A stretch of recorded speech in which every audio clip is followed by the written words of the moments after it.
بسم الله الرحمن الرحيم.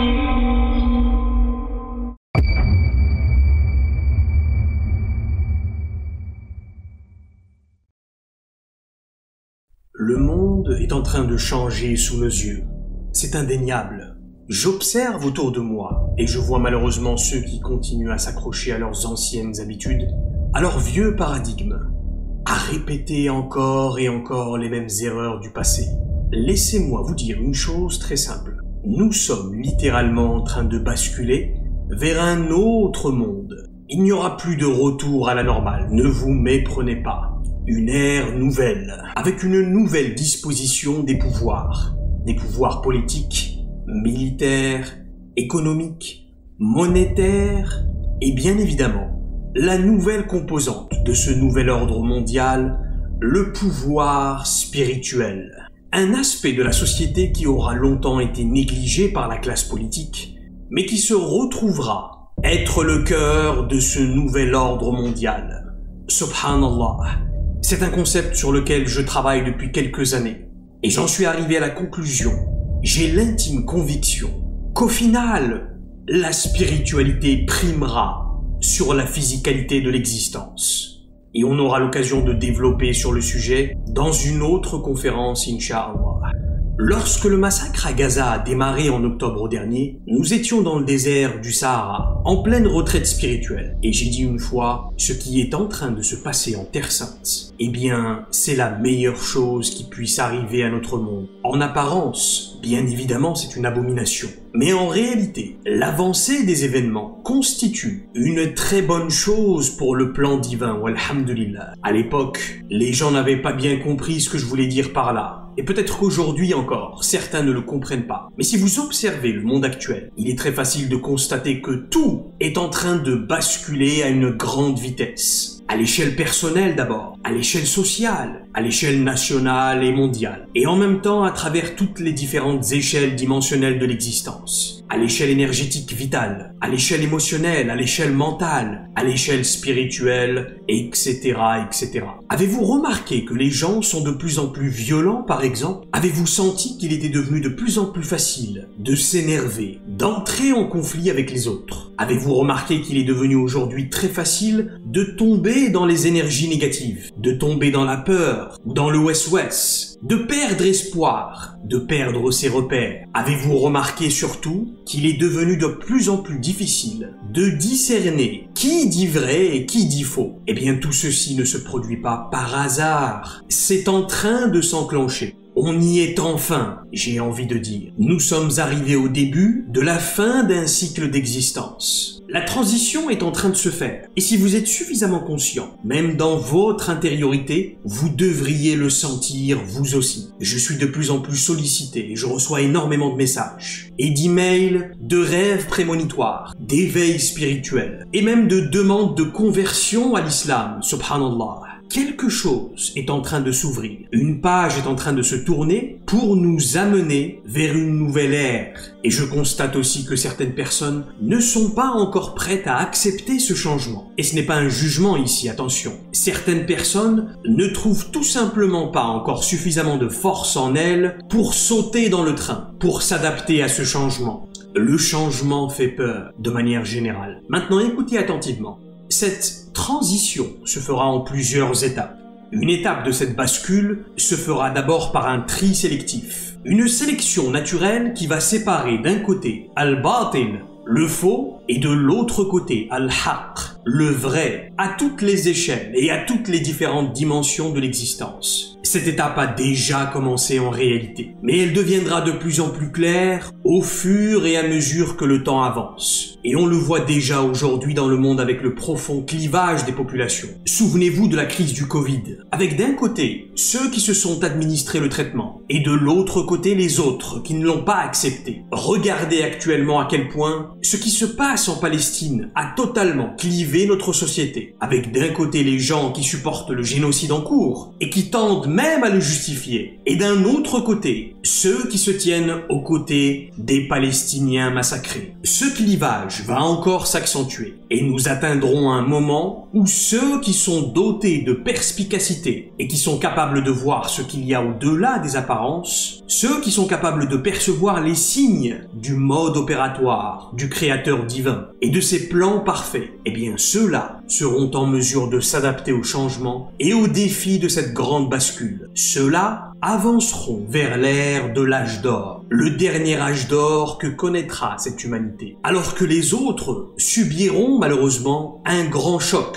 car ils ne seront pas prêts pour surmonter les challenges de cette étape de la transition. Ils se retrouveront paralysés intellectuellement. Et s'en viendra inévitablement l'étape de la castration spirituelle, car ils seront littéralement tétanisés par la peur de ce qu'apportera ce nouveau monde. Mais personne n'y pourra rien. L'ancien monde se sera éteint. Terminé. Khalas. Le monde d'aujourd'hui est déjà en train de s'éteindre, comme les ténèbres de la nuit qui s'effacent pour laisser place à l'aube d'un nouveau monde. C'est une réalité, et c'est en train de se passer là, maintenant, à l'heure où je vous parle. Les gens qui sont suffisamment sensibles aux réalités subtiles le ressentent déjà. Toutes ces énergies qui émanent actuellement, tous ces morts, toute cette effusion de sang, eh bien c'est un sacrifice immense dans le plan divin. Le pouvoir du sang des martyrs est en train d'amener ce monde vers une nouvelle réalité physique et métaphysique, vers un nouveau plan d'existence et de perception. Ça se passe en ce moment même, ici et maintenant. Je le sens dans mon intériorité, les gens autour de moi le ressentent. C'est une étape inévitable. Alors très souvent, on me demande si j'ai peur de ce qui va arriver. Et selon moi, wa na'udhu billahi min ana, et je cherche refuge auprès d'Allah contre moi, la peur ne peut pas coexister avec notre vision du futur. C'est quelque chose que je rejette fermement, dans mon fort intérieur. C'est un grand bienfait en cette époque de la fin des temps. Walhamdulillah. En 2014, je parlais déjà de cette grande guerre et des événements qui permettront cette grande bascule. Et à l'époque, on me prenait un peu pour un fou. 2015, 2016, 2017, j'en parlais encore en conférence. Et les gens commençaient à me prendre un peu plus au sérieux.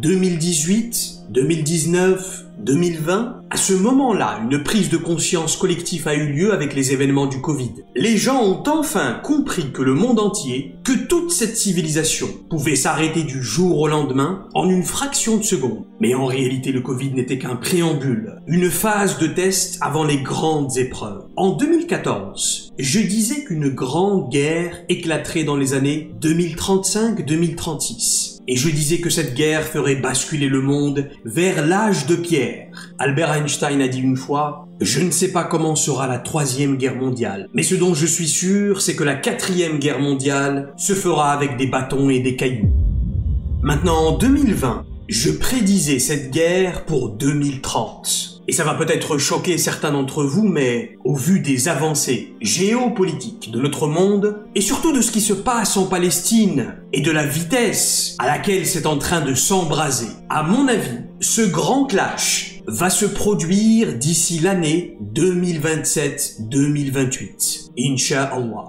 Et Allah sait mieux dans sa sagesse divine et dans son plan divin. Souvenez-vous, il faut toujours garder un œil sur ce qui se passe en Terre Sainte. Que ce soit à Gaza ou en Cisjordanie, je l'ai dit et je le redis, la situation en Terre Sainte constitue le baromètre par excellence de notre avancée eschatologique. Et par conséquent, je pense sincèrement que ce qui a commencé en octobre dernier ne s'arrêtera pas pour le moment. Ou alors, il y aura peut-être une courte pause avant une reprise massive du conflit. Et écoutez attentivement, le gouvernement israélien est en train de faire tapis, comme on dit au poker. Il fait all-in, c'est-à-dire qu'il a tout misé maintenant. Et c'est quelque part ce qui me permet de dire avec conviction aujourd'hui que nous vivons le début de la fin de l'État d'Israël. L'embrasement principal pourrait se faire à la fin de l'année 2024, après les élections américaines, et ainsi entraîner une expansion du conflit à l'échelle régionale avec le Hezbollah et avec l'Iran, qui serait inévitablement entraîné. Et ce conflit durerait jusqu'à la fin de l'État d'Israël.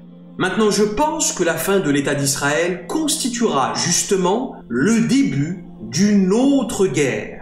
Le début de la grande guerre, car le gouvernement actuel a atteint le niveau le plus élevé jusqu'ici sur le baromètre du fascisme. Autrement dit, on a affaire à des fous sanguinaires qui ne sont pas prêts à perdre. Et par conséquent, En tombant, ils chercheront inévitablement à entraîner avec eux dans leur chute un maximum de pays et ainsi créer un maximum de chaos dans le monde. Écoutez attentivement.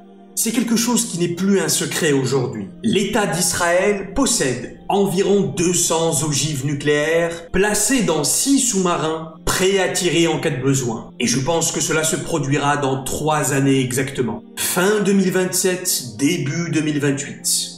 Mais alors, que nous reste-t-il à faire d'ici là? Comment nous préparer à ces grandes épreuves? Je suis vraiment désolé de venir gâcher la fête.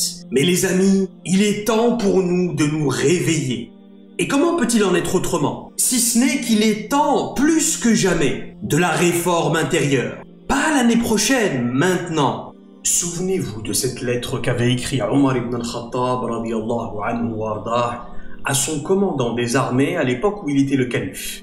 Omar envoie une lettre à son commandant, Saad ibn Abi Waqqas, qui se trouve à ce moment-là sur le champ de bataille, avec ses hommes en pleine guerre, contre l'armée des Perses, dans la fameuse bataille d'Al-Qadisiyya. Que pensez-vous que Omar va dire à son chef des armées dans cette lettre à ce moment-là? Pensez-vous qu'il lui conseillera de faire des stocks de nourriture, au cas où ils étaient assiégés? Il serait tentant de penser que Omar va lui suggérer quelques stratégies militaires utiles à ce moment-là, n'est-ce pas? Mais en réalité, rien de tout ça. Non, Omar ibn al-Khattab va lui écrire « Écoutez attentivement. Bismillahirrahmanirrahim. Min Abdullah, Omar ibn al-Khattab, Amir al-Mu'minin, ila Sa'd ibn Abi Waqqas, amma ba'd. Du serviteur d'Allah. Omar ibn al-Khattab, leader des croyants, à Sa'd ibn Abi Waqqas, commandant de l'armée des musulmans de la région perse. فَإِنِّي آمُرُكَ أَنْتَ وَمَنْ مَعَكَ بِتَقْوَى اللَّهِ عَلَى كُلِّ حَالٍ. Je te recommande à toi, Sa'd ibn Abi Waqqas, et à tous ceux qui sont avec toi, de vous adonner à la piété en toutes circonstances. La piété? Mais qu'est-ce que la piété vient faire ici? Que va nous apporter le fait d'être pieux sur le champ de bataille, alors que nos ennemis ont des épées, des lances et des flèches? Écoutez ce que va dire Omar ici. Vraiment, c'est une masterclass. فَإِنَّ تَقْوَى اللَّهِ أَفْضَلُ الْعُدَّةِ عَلَى الْعَدُوِّ. Car le croyant pieux est la meilleure des armes contre l'ennemi. وَأَقْوَى الْمَكِيدَةِ فِي الْحَرْبِ. Et le croyant pieux constitue l'ultime stratégie de guerre sur le champ de bataille. Mais Omar ne s'arrête pas là. Il lui écrit ensuite وَآمُرُكَ أَنْتَ وَمَنْ مَعَكَ مِنَ الْأَجْنَادِ أَنْ تَكُونُوا أَشَدَّ احْتِرَاسًا مِنَ الْمَعَاصِ مِنْكُمْ مِنْ أَعْدَائِكُمْ. Et je t'ordonne, toi et ceux qui sont avec toi parmi les soldats, une plus grande crainte révérentielle de Dieu à l'égard de vos péchés qu'à l'égard de vos ennemis. Omar ibn al-Khattab est en train de dire à son commandant des armées: « Ô Sa'd ibn Abi Waqqas, je vous ordonne à toi et à tes hommes de craindre vos péchés plus que vous ne craignez vos propres ennemis. » Mais pourquoi? فَإِنَّ دُنُوبَ الْجُنُودِ أَخْوَفُ عَلَيْهِمْ مِنْ عَدُوِّهِمْ. Car les péchés des soldats, dit Omar ibn al-Khattab, sont plus dangereux pour eux que leurs propres ennemis. Ah, car les péchés des hommes, sous-entendus, et leurs conséquences spirituelles sont bien plus préjudiciables que les soldats ennemis qui se tiennent en face de vous avec leurs épées, avec leurs lances et leurs flèches, subhanallah. Et Omar poursuit son explication en disant, plus précisément maintenant, يُنْصَرُ الْمُسْلِمُونَ بِمَعْصِيَةِ عَدُوِّهِمْ لِلَّهِ. Sache, ô Sa'd, que les musulmans l'emportent sur leurs ennemis grâce au grand nombre de péchés que commettent leurs ennemis à l'égard d'Allah. وَلَوْلَا ذَلِكَ لَمْ تَكُنْ لَنَا بِهِمْ قُوَّةٌ. Et si nos ennemis n'étaient pas dans le péché, nous n'aurions alors aucun pouvoir sur eux. Nous n'aurions aucun avantage sur eux. عَدَدْنَا لَيْسَ كَعَدَدِهِمْ. Car ils sont supérieurs à nous en nombre. وَلَا عُدَّتَنَا كَعُدَّتِهِمْ. Et leurs ressources sont bien plus nombreuses que les nôtres. فَإِنِ اسْتَوَيْنَا فِي الْمَعْصِيَةِ كَأَنْ لَهُمُ الْفَضْلُ عَلَيْنَا فِي الْقُوَّةِ. Si nous sommes donc égaux à eux en péché et en désobéissance, ils auraient alors l'avantage sur nous. وَلَا نَنْتَصِرْ عَلَيْهِمْ بِفَضْلِنَا لَمْ نَغْلَبْهُمْ بِقُوَّتِنَا. Et sache que si nous ne les vainquons pas avec notre avantage spirituel, nous ne les vaincrons certainement pas par notre puissance physique. En d'autres termes, Omar est en train de dire à son commandant des armées, sur le papier, ils sont supérieurs à nous. Normalement, ils sont censés nous battre aujourd'hui. Mais le seul espoir qu'il nous reste, c'est celui du miracle d'Allah. C'est celui de l'intervention divine. C'est celui dans lequel Allah subhanahu wa ta'ala donne la victoire au groupe qui est sur la vérité, indépendamment de son infériorité numérique, indépendamment de son infériorité en puissance physique ou en ressources. Souvenez-vous du verset dans lequel dit Allah ba'da a'udhu billahi minash shaytanir rajim bismillahir rahmanir rahim kam min fi'atin qalilatin ghalabat fi'atan kathiratan bi'idnillah. Et combien de fois une petite troupe d'hommes a vaincu une troupe nombreuse par la permission d'Allah. Autrement dit, Omar est en train de dire « Ô Saad, étant donné qu'ils sont supérieurs à nous, sur le papier, nous allons perdre cette bataille. Ô Saad, sur le papier, logiquement, aujourd'hui, vous allez mourir. Et par conséquent, ô Saad, notre seul espoir aujourd'hui est que vous ayez une proximité supérieure à Allah. Notre seul espoir aujourd'hui est que vous ayez un rang spirituel supérieur. Notre seul espoir aujourd'hui, ô Saad, est que vous ayez moins de péchés qu'ils en ont. En somme, Omar ibn al-Khattab est en train de dire ici à son commandant des armées, ô Saad, le moment est crucial. Il est temps, maintenant, de vous aligner avec la volonté et avec l'intention du Créateur divin. Ô Saad, prends garde, toi et tes hommes, de ne pas faire quelque chose qui pourrait engendrer l'éloignement d'Allah en ce moment crucial. Prends garde, toi et tes hommes, de ne pas traîner un péché qui pourrait empêcher ou retarder la délivrance d'Allah subhanahu wa ta'ala. Et ici, nous pouvons tout de suite tracer une parallèle avec les événements en cours en Palestine. Un massacre sans précédent a lieu actuellement sous nos yeux à Gaza. Et je vais vous dire quelque chose qui va vous bousculer de l'intérieur. Il s'avère que je suis personnellement en contact avec des Palestiniens là-bas, sur place. Vous savez ce qu'ils disent de nous? Je vais vous dire ce que les Palestiniens ressentent aujourd'hui à l'égard des musulmans dans le monde. Et accrochez-vous, ce n'est pas facile à entendre. En réalité, les Palestiniens aujourd'hui ne veulent pas vraiment de notre argent. Ils ont besoin d'argent, bien sûr, pour survivre matériellement. Donc aidez-les financièrement autant que vous le pourrez. Mais ce n'est pas ce qu'ils veulent vraiment de nous au fond de leur cœur. En réalité, ce que les Palestiniens espèrent vraiment aujourd'hui, c'est de voir les musulmans du monde entier se soulever pour leur cause. Et soyons très clairs et très concrets ici, ce n'est pas des drapeaux palestiniens qu'ils veulent voir, ni les slogans, ni les manifestations. Non, en fait, les Palestiniens ont accepté leur épreuve déjà. Ce qu'ils veulent par-dessus tout aujourd'hui, c'est sentir que leur sacrifice a éveillé les consciences des musulmans. Ce qu'ils veulent réellement, c'est voir que leurs enfants ne sont pas morts pour rien, que cela a eu un impact véritable sur les cœurs des musulmans. Ce que veulent les Palestiniens, c'est que les musulmans du monde entier se réveillent et reviennent à Allah. Que les musulmans cessent de manquer leurs prières et qu'ils délaissent leurs péchés. Subhanallah.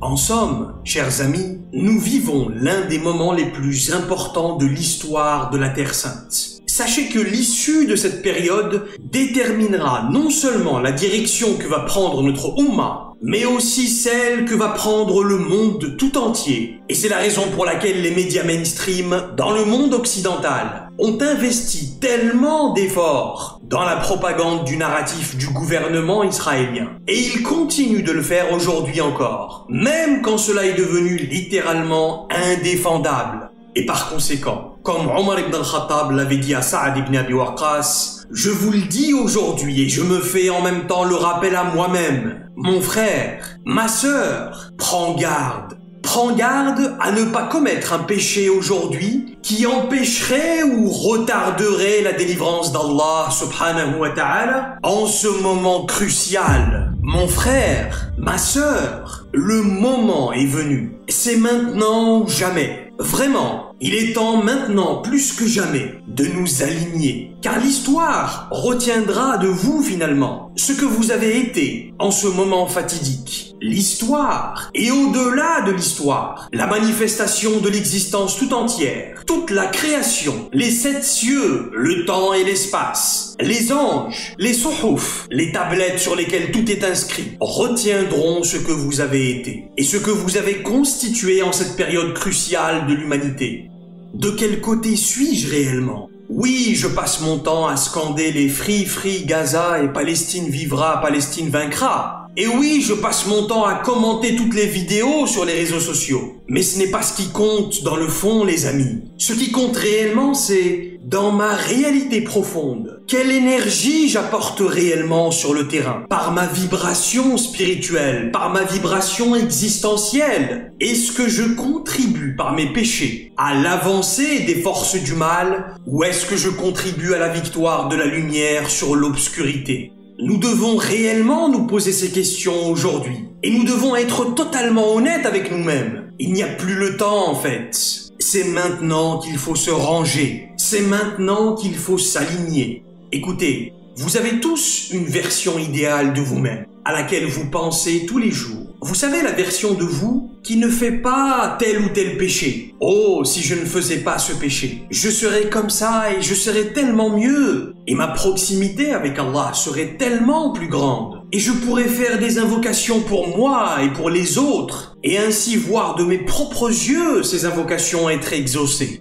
Cette version de vous-même, c'est maintenant qu'il faut la devenir. Pas dans 10 ans, pas dans 1 an, pas dans 1 mois, maintenant. Le moment est venu pour chacun d'entre nous de montrer sa meilleure forme d'al-ubudiyatu ila Allah azza wa jal. Chacun d'entre nous doit exprimer sa meilleure forme d'existence et de servitude du Créateur divin. Il n'y a pas un péché que vous et moi pouvons encore continuer à pratiquer en cette période cruciale. Mais ce n'est qu'un petit péché, encore un petit peu, et je vais m'arrêter, Inch'Allah. Non, il n'y a pas de petit péché en réalité en cette période qui constitue la dernière phase avant la grande bascule. Car l'équilibre de la balance est fin comme le fil du rasoir, entre d'un côté le poids spirituel des péchés des musulmans et sur l'autre plateau de la balance, celui des péchés de l'oppresseur. Et c'est ça qui va faire la différence au final. Souvenez-vous, sur le papier, la victoire ira à l'ennemi, l'oppresseur impérialiste colonial, qui a de son côté le monopole de la puissance militaire, de l'avancée technologique sur son armement, mais aussi de la supériorité numérique. Car il ne s'agit pas seulement de l'armée sioniste, souvenez-vous. Vous avez tous leurs alliés avec. Et maintenant,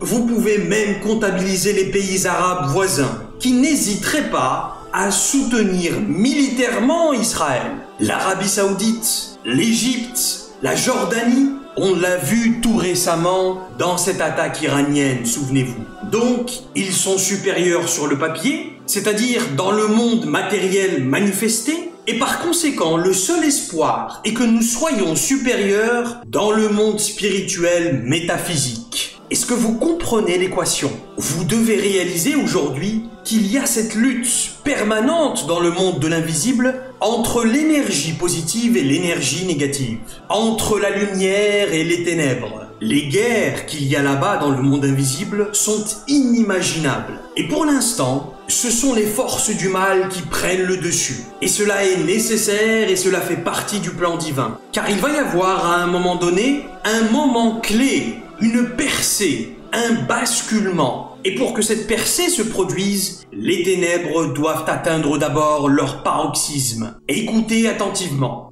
Cette percée se fera quand il y aura un soulèvement des consciences, quand il y aura suffisamment de conscience éveillée.